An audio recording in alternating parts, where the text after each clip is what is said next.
The week before Thanksgiving had been particularly brutal at the office. Not because of work pressure. Running Meridian Solutions, the largest business consulting firm on the West Coast, came naturally after 12 years of building it from nothing. The stress came from knowing I'd have to sit through another family dinner where everyone discussed my failure to launch, while I carved turkey and pretended their opinions mattered. My assistant Jessica had tried to convince me to skip it entirely. "Ms. Thompson, you're closing the Morrison Industries deal next week. That's a $300 million restructuring contract. You don't need to subject yourself to this." But family was family, even when they thought you were a glorified coffee fetcher who'd never advanced beyond answering phones and scheduling meetings. The misconception had started 8 years ago, back when I was genuinely working as an executive assistant while building Meridian on nights and weekends. I'd taken the secretary job at Henderson and Associates specifically to learn how major consulting firms operated from the inside, how they pitched clients, managed projects, structured deals. Most MBA programs teach you theory.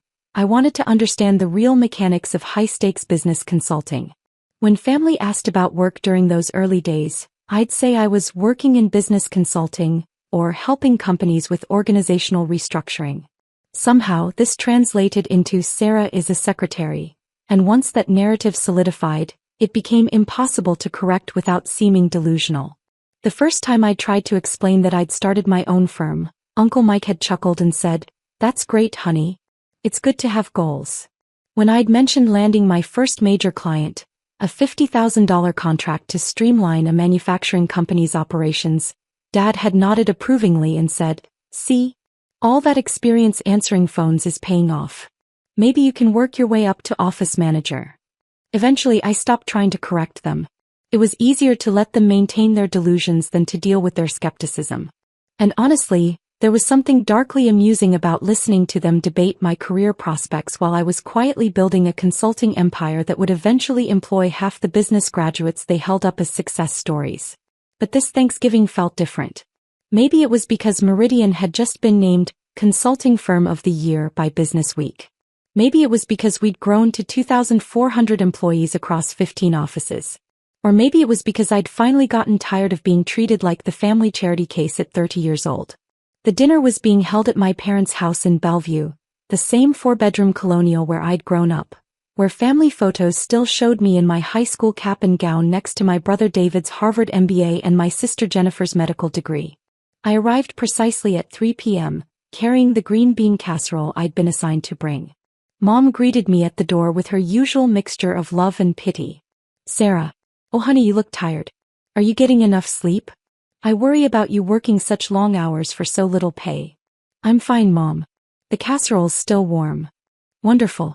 Everyone's already here. David flew in from New York and Jennifer drove up from Portland. They've been telling us about their latest promotions." Of course they had. David was a vice president at Goldman Sachs now. Jennifer had just been named head of cardiology at her hospital. Meanwhile, their sister Sarah was still answering phones and making coffee at some small consulting firm no one had heard of. The living room was full of the usual suspects. Dad was holding court from his recliner. Uncle Mike and Aunt Linda were on the couch with their twin boys, my cousins who were both fresh out of college and already making more money than their secretary aunt apparently ever would. Jennifer and David were standing by the fireplace, drinks in hand, looking every inch the successful professionals they were. "There she is," Dad announced as I entered. "Our little secretary. How are things at the office, sweetheart?" "Busy," I said simply, accepting the glass of wine Mom pressed into my hands. "I keep telling her she should look into going back to school," Mom said to the room. "Maybe get a business degree, try to move up in the world." David nodded seriously. "It's never too late to pivot, Sarah. I have connections at some good MBA programs. The application deadlines have passed for next fall, but maybe the year after." "That's very thoughtful," I replied, not mentioning that I'd been a guest lecturer at 3 MBA programs this semester, teaching case studies on organizational restructuring that I'd personally designed and implemented. "The problem is she's gotten comfortable," Jennifer chimed in, settling into her favorite role as the family's voice of tough love. 30 years old, same job for 8 years, no real ambition to advance. At some point you have to take responsibility for your own lack of progress. Uncle Mike leaned forward. "What kind of company is it again?" Henderson something.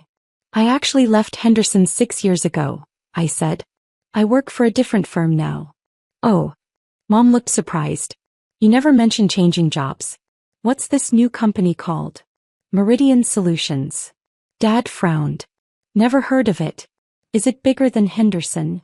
Somewhat, I said, not elaborating that Meridian's annual revenue was roughly 50 times what Henderson brought in. Well, as long as you're happy, Aunt Linda said with the kind of gentle condescension usually reserved for people discussing their stamp collections or model train hobbies. Dinner was the usual mix of family updates and pointed observations about everyone's career trajectories.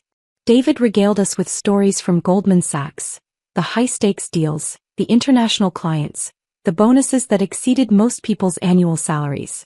Jennifer talked about her latest surgical innovations and the research paper she was publishing in a major medical journal. Then the conversation turned to me. So Sarah, David said, cutting into his turkey, are you still doing the same kind of work? Filing, scheduling, that sort of thing. I handle client relationships and project management, I said carefully. That's great. Jennifer said encouragingly. So you've moved beyond just answering phones. That's real progress. Dad swallowed his mouthful of mashed potatoes. The important thing is that you're contributing something. Honest work has dignity, even if it's not glamorous. Absolutely, Uncle Mike agreed. Not everyone can be a doctor or investment banker. The world needs secretaries and administrative assistants too. Essential workers, Aunt Linda added, as if I deserved a pat on the head for my service to society's basic functioning. I was cutting my turkey very carefully, focusing on making precise, even slices while my family discussed my career like I was a mildly interesting case study in underachievement. The thing that worries me, Mom said, her voice taking on that particular maternal tone of loving concern, is what happens when you get older? Administrative work doesn't really have a growth trajectory. And you're 30 now, you need to start thinking about retirement savings, benefits, maybe buying a house someday. Your mother's right, Dad said, warming to one of his favorite subjects. I've been in manufacturing for 35 years, and I've seen plenty of people get comfortable in entry-level positions. They think they're fine, but then they wake up at 50 with no savings, no advancement, no security. David nodded seriously. The administrative job market is tough, especially for older workers.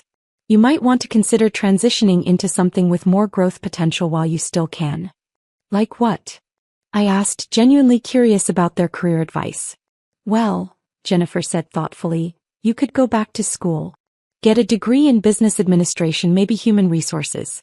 Build on the skills you already have. Or you could look into government work, Uncle Mike suggested. The post office has good benefits. Job security. The post office? I repeated. Don't be snobby about it, Dad said sharply. Postal workers make decent money and they have pensions. That's more than you can say for most private sector administrative jobs. I took a sip of wine and tried to imagine explaining to my board of directors that my family thought I should consider a career change to mail delivery. The point is, Dad continued, really getting into his stride now, you can't just drift through life hoping things will work out. You're 30 years old, Sarah. 30. Most of your high school classmates are married, have kids, own homes, have real careers. What do you have to show for the last decade? The question hung in the air like smoke. Everyone was looking at me with varying degrees of pity and concern, waiting for me to acknowledge the fundamental disappointment I'd become. You know what your problem is? Dad said, his voice getting louder as he worked himself up. You have no drive. No ambition. You're content to just exist. To take the easy path, collect your little paycheck, go home to your apartment and watch Netflix. Dad, David said quietly, maybe ease up a little. No, she needs to hear this, Dad insisted. We've all been tiptoeing around it for years, but somebody has to tell her the truth. You'll never amount to anything, Sarah. Not with this attitude.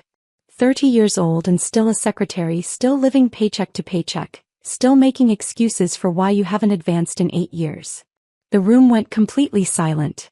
Even the cousins had stopped scrolling through their phones to stare at this brutal family intervention.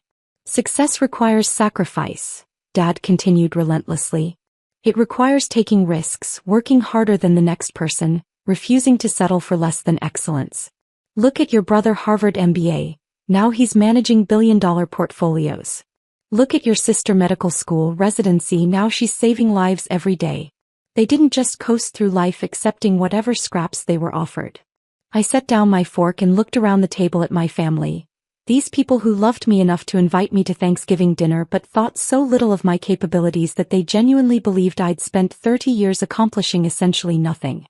But you. Dad shook his head sadly. You took the first easy job you could find and never tried to do better. You'll never amount to anything because you don't want to amount to anything. Richard, Mom said softly, that's enough. Is it? Because I've been watching my daughter waste her potential for a decade, and I'm tired of pretending it's fine. She's 30 years old with nothing to show for it except a secretary job that any high school graduate could do. I picked up my wine glass and took a long, careful sip. You're right, Dad. I should probably be more ambitious. The agreement seemed to catch him off guard.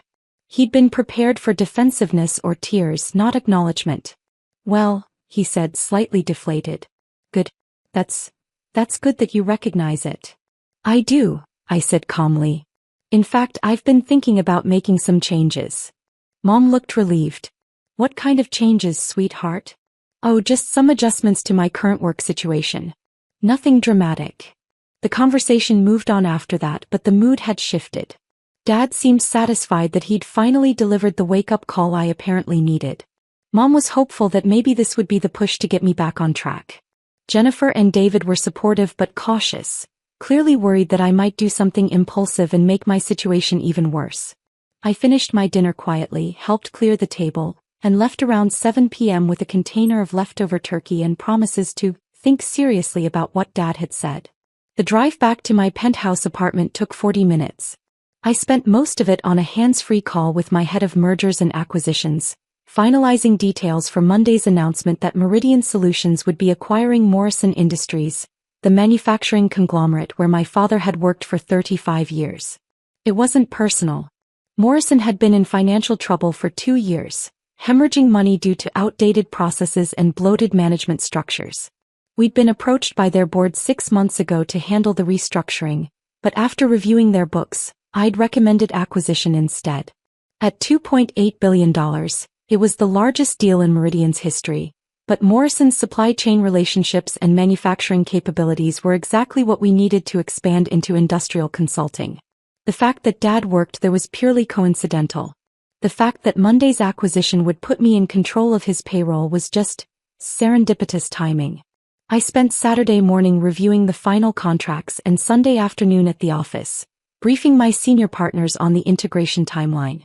Morrison's employees would be notified Monday morning, after the markets opened and the acquisition was officially announced. Most would keep their jobs. I wasn't interested in destroying lives just to improve profit margins, but there would definitely be some management restructuring. Monday morning arrived crisp and clear. I was in my office by 6 a.m., watching the pre-market trading while my legal team handled the final paperwork. At 9:30 a.m. Eastern, the opening bell rang, and Meridian Solutions officially became the parent company of Morrison Industries. The press release went out at 10 a.m. Pacific Time.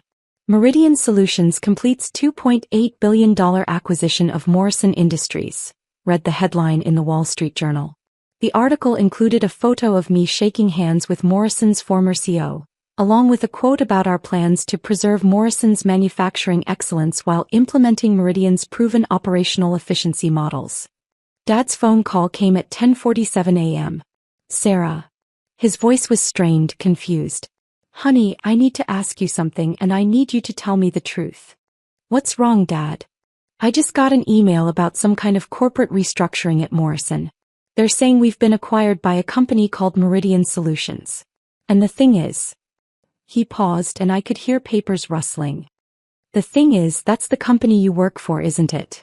I was sitting at my desk on the 42nd floor of the Columbia Center, looking out at Elliott Bay while my father tried to process what he was seeing on his computer screen. Yes, I said simply. But that doesn't make sense.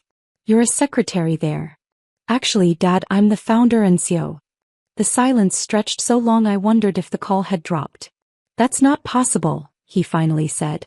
I started Meridian 12 years ago while I was working at Henderson and Associates. Remember? I kept telling you I was building my own consulting firm, But you thought I meant I was hoping to get promoted to office manager someday. More silence. Sarah, this isn't funny. Morrison Industries is a $3 billion company. $2.8 billion, actually. That's what we paid for it. I could hear him breathing on the other end of the line, trying to make sense of information that didn't fit his understanding of reality. This is impossible, he said again. You work as a secretary. You answer phones. I used to work as a secretary 8 years ago while I was learning the consulting business from the inside. I haven't answered phones since 2018. But you never said. I tried to tell you, Dad. For years. Every time I mentioned starting my own firm, you thought it was a cute fantasy.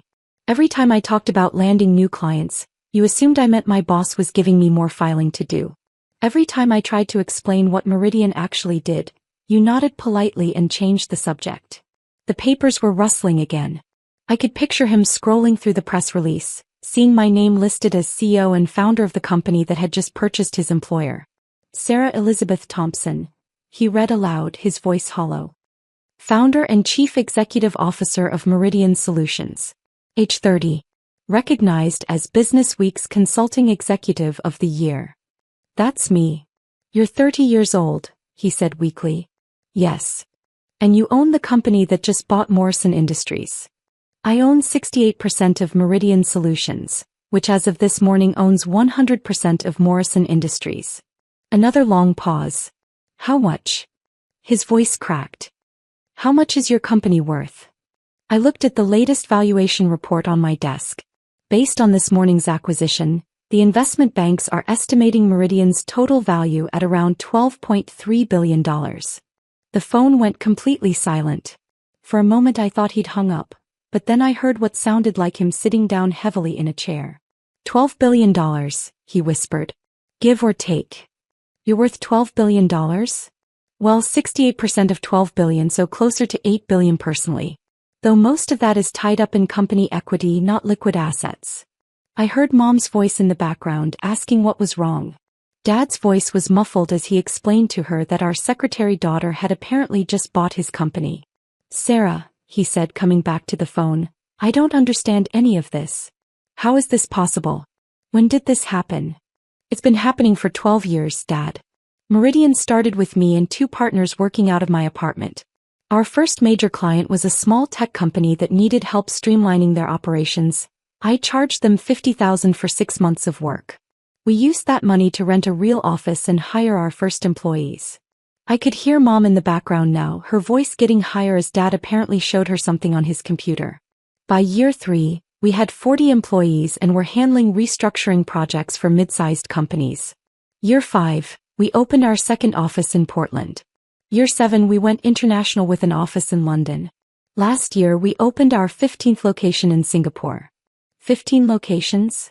Dad's voice was barely audible. We employ 2,400 people across North America, Europe, and Asia. Our clients include about 40% of the Fortune 500. We've handled restructuring projects worth over $60 billion in total value. Mom had apparently taken the phone from Dad. Sarah, honey, is this some kind of joke? She said. Because if it is, it's not funny. Your father is having chest pains. It's not a joke, Mom. Google Sarah Thompson Meridian Solutions if you want to see the news coverage. I heard rapid typing, then Mom's gasp. Oh my God. Richard, she's on the cover of Forbes magazine. She's on the Forbes magazine cover, Richard. Dad's voice came back, shaky and confused. The Forbes thing. When was that? 6 months ago. The article was about women entrepreneurs who built billion-dollar companies before age 35. They interviewed me for 3 hours about Meridian's growth strategy. Why didn't you tell us? The question I'd been waiting for. I leaned back in my chair and looked out at the Seattle skyline, a city where I now employed more people than some companies had total customers. I tried to tell you, Dad. For 12 years I tried. Every Thanksgiving, every Christmas, every family gathering I tried to explain what I was building. But you'd already decided who I was, the secretary daughter who'd never amount to anything, and nothing I said could change that narrative. But we would have been proud of you, Mom said, her voice thick with emotion. We would have celebrated with you. Would you have? Because last Thursday you spent 2 hours telling me I needed to go back to school, maybe look into government work. Definitely get more ambitious about my career prospects. David suggested the post office might be a good fit. The silence was deafening. You told me I had no drive, no ambition, that I was content to just exist and collect my little paycheck, I continued. You said I'd never amount to anything because I didn't want to amount to anything. Sarah, we didn't know. You didn't know because you never asked. Not once in 12 years did anyone in this family ask me a direct question about what my actual job responsibilities were. You assumed I was answering phones because that fit your expectations and you never looked deeper. I could hear Dad crying in the background now. Mom's voice was shaky when she spoke again. What does this mean for Morrison? For your father's job? Dad's job is safe. Everyone's job is safe, actually. We're not planning any layoffs. Morrison's problems are structural and process-related, not personnel-related. We'll be implementing new systems and providing additional training, but we need experienced people to help with the transition. And your father, he'll be working for you now? I considered this. Dad was a quality control supervisor, good at his job, well respected by his team. He was also about to discover that his 30-year-old secretary daughter was now his ultimate boss. Technically, he works for Morrison Industries, which is now a wholly owned subsidiary of Meridian Solutions. I don't get involved in day-to-day personnel decisions at our acquired companies. But you could fire him if you wanted to. I could fire anyone I wanted to, Mom.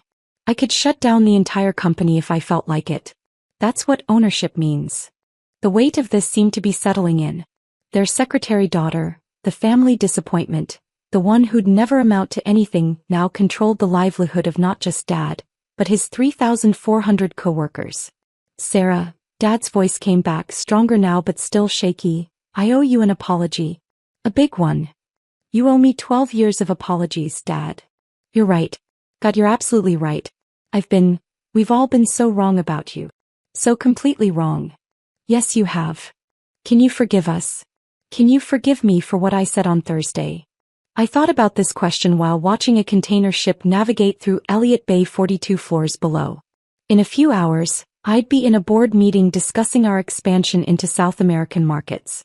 Tomorrow, I was flying to London to personally oversee the opening of our newest European office.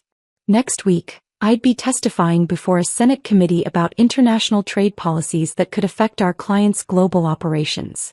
But right now, I was just a daughter whose family had finally realized they'd been wrong about her for over a decade. I forgive you, Dad. But things are going to be different now. Different how? Well, for starters, no more career advice. I think I've got that area pretty well handled. I heard him laugh, a shaky, emotional sound that might have been part sob. And no more assumptions about what I do for work. If you want to know something about my life, ask me directly. Don't fill in the blanks with whatever fits your expectations. Yes. Absolutely. And Dad? When we're together as a family, I'm still just Sarah. I'm still your daughter. The business stuff stays separate unless you specifically want to know about it. I do want to know about it, he said quickly. All of it. Everything we missed. I smiled, looking at the framed photo on my desk, a picture of me at 8 years old, wearing a business suit for career day at school, holding a sign that said Future C. Well, I said, we've got plenty of time to catch up. Starting with this weekend's family dinner. Jennifer and David are going to be very surprised to learn what their secretary sister has been up to. Sarah, Mom said softly, we love you. We've always loved you. We didn't understand. I know, Mom. And I love you too. But next time someone in this family claims to know what's best for my career, maybe remember this conversation. After I hung up, I sat quietly in my office for a few minutes, processing what had just happened. My assistant knocked and entered with the afternoon's schedule, 3 client meetings, a conference call with our London office, and a working dinner with the team handling our expansion into renewable energy consulting. Everything all right, Miss Thompson? Jessica asked, noting my expression. Just some family business, I said, straightening my suit jacket. Nothing that can't wait until after we finish revolutionizing the consulting industry. She smiled and left me to prepare for the afternoon meetings. Through my office windows, Seattle spread out below like a map of possibilities. Somewhere out there, my father was probably still staring at his computer screen, trying to reconcile 30 years of assumptions with the reality that his secretary daughter now owned his company. It would take time for the family dynamics to adjust. Yours probably. But for the first time in over a decade, I wouldn't have to sit through Thanksgiving dinner listening to career advice from people who thought I needed help finding a job with better benefits. Sometimes the best revenge really is massive success. Even when it takes your family 12 years to notice you achieved it.